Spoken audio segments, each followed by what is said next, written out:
Sloveniji si vsi, ki tu živimo, zaslužimo državo, v kateri bomo živeli bolje. Zaslužimo državo, ki bo dobra.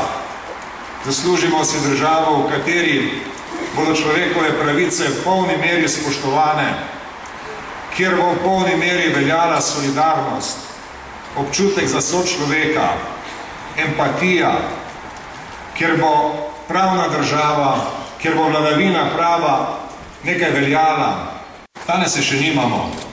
Toda če jo hočemo imeti, in prepričan sem, da državljanke in državljani hočemo imeti takšno državo, si moramo prizadevati za naše skupno dobro. Potrebujemo človeka, ki zna ponosno zastopati majhen narod v svetu, ki se ne prilizuje tistim, ki nam hočejo ponovno narediti zaslužno.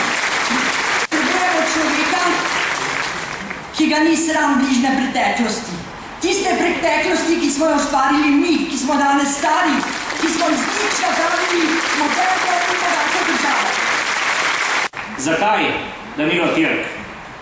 Ker je izjemen predsednik, ker bo izjemen predsednik, ker je pravičen, pošten, z izjemnim posluhom za vsakega državljana in z izjemnim mednarodnim ugledom.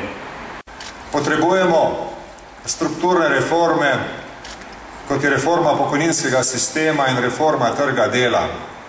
Takšne reforme nujno potrebujemo, za takšne reforme se moramo potruditi v dialogu, tistem resničnem dialogu, ko poslušamo drug drugega in ko iščemo sporazum.